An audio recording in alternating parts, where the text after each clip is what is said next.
वो सहाबी थे, झूठ नहीं बोलते थे।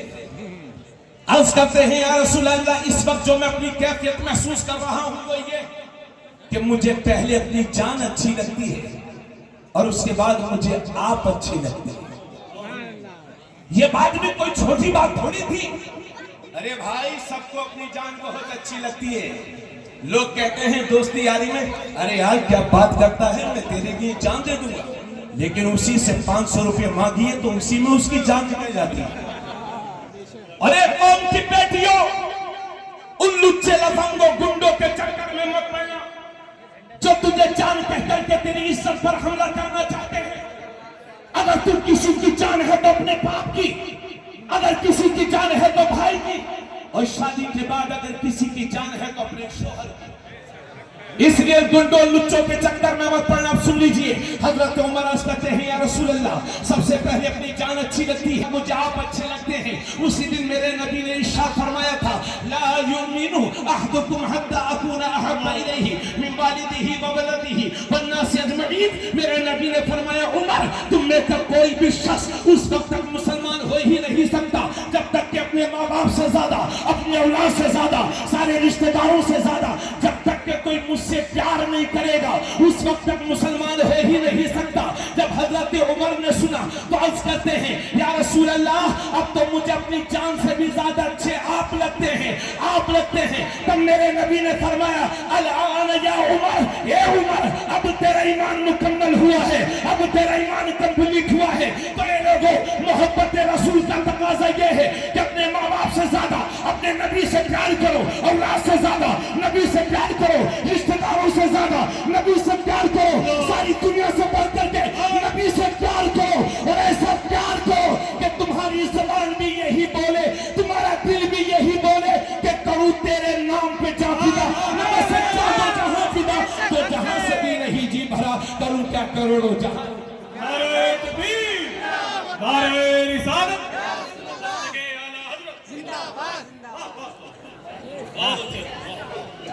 ये कौन सा प्यार है कि दावा तो है कि हम हुजूर के नाम पर जान दे देंगे, और हकीकत यह है कि उनके फरमान पर नमाज पढ़ने के लिए मस्जिद तक नहीं जा रहे।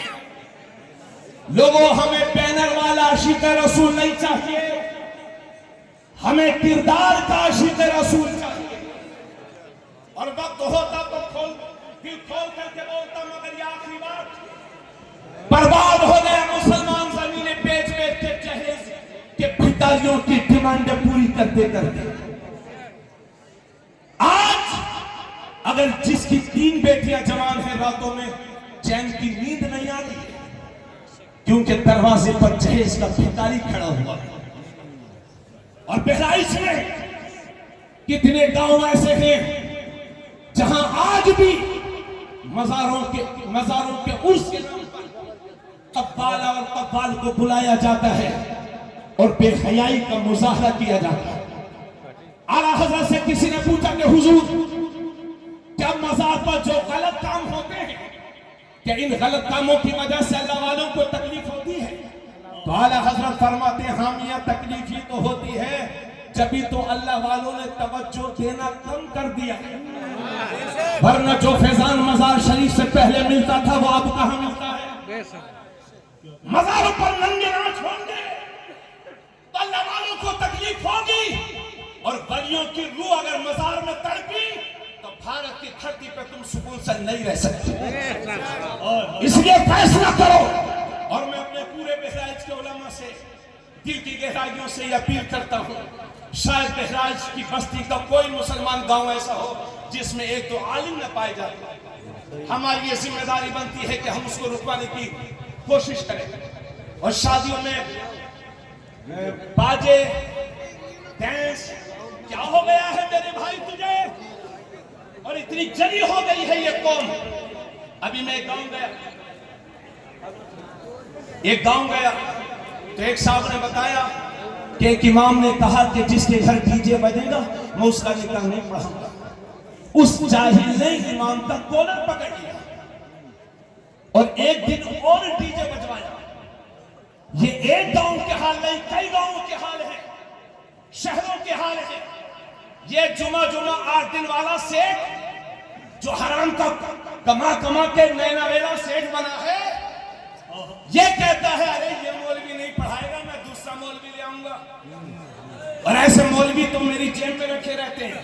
अरे उल्टी खोपड़ी के सेठ, कान खोल के सुन ले, शरीयत तेरी मोहताज नहीं है, तू शरीयत का मोहताज है।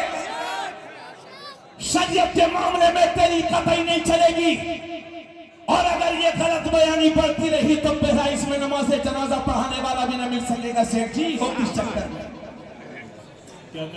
और मैं सेठों से कहना चाहता हूं, किन उलमा को खरीदने की बात करते हो? है कोई बहराइच में जो बाबा सिद्दीक हसन साहब से ज्यादा इज्जतदार हो? पैसा नहीं है, दीन है, दीन बुजुर्गों की अमानत है बाबा साहब। और ये दीन कहां होगा? कामयाबी का परचम वही ले रहा है।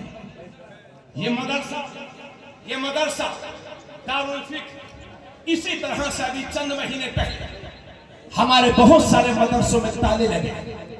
मैंने कई जगह पर कहा, आज भी कह रहा हूं, आप अच्छी पोजीशन में आ जाइए, इंशाल्लाह जिस चाबी से ताला खुला बंद हुआ है उसी चाबी से खुल भी जाएगा। तवज्जो चाहूंगा, आपसे गुजारिश करता हूं पूरे जिला बहराइच वालों से, गाजी सरकार की बरातें तुमने बहुत चढ़ा दी है, चादरें बहुत चढ़ गई हैं। सरकार गाजी की बारगाह में 11 रुपए के फूल पेश करोगे, कबूल हो जाए तो तुम्हारा मुकद्दर संवर जाएगा। हर गांव के मदरसे और मकतब को अपनी जमीन पर कायम कीजिए और उसके जरूरी कागजात तैयार करवाइए। 10,000 रुपए के कपड़े खरीदते हैं और मदरसे के लिए 500 रुपया आपकी जेब से निकलता है। खुदारा सुन लो, ये मदरसे हमारी रीढ़ की हड्डी की तरह है। अगर ये कमजोर हो गए तो हिंदुस्तान का मुसलमान ईमानी एतबार से कमजोर हो जाएगा। इसे तबरेज आलम कादरी सरकार गाजी का नाम लेकर के ये तौलिया फैला करके तुमसे भीख मांगता है। खुदारा आने वाले रमजान में अपने मदरसों की भरपूर मदद करना, और मदरसा चलाने से तुम्हें कोई नहीं रोक सकता। ये सुप्रीम कोर्ट का ऑर्डर है कि मदरसे कानूनी है और यहाँ की तालीम भी कानूनी है। और ये मदरसे सिर्फ हमारी दीनी जरूरत ही पूरा नहीं करते, हिंदुस्तान को आजाद कराने में दिल्ली गेट से लेकर के पेशावर तक है ना, तकरीबन 22,000 उलमा दरख्तों पर चढ़े हुए थे जिन्हें फांसी के फंदों पर चढ़ाया गया था। तकरीबन 1857 के मौके पर 5 लाख मुसलमानों ने इस देश को आजाद कराने के लिए कुर्बानियां पेश की हैं। इसलिए आपसे गुजारिश है कि गलत रस्मों से बाहर निकलिए और जागिए, बेदार होइए। देखिए मेरी बात, 20 साल का हुआ, एक को सऊदिया भेज दिया, एक को मुंबई भेज दिया। अरे मेरे भाई, सब मुंबई और सऊदिया जाएंगे तो पढ़ाएगा कौन? सुन लीजिए मेरी बात, ये दर्द दिल है, दर्द दिल। हजरात, शादियों को सस्ता कीजिए, जरूरत के मुताबिक घर बनाइए और अपनी हैसियत से बढ़कर के अपने बच्चों को पढ़ाइए और लिखाइए। इसलिए कि आने वाला वक्त जिहाद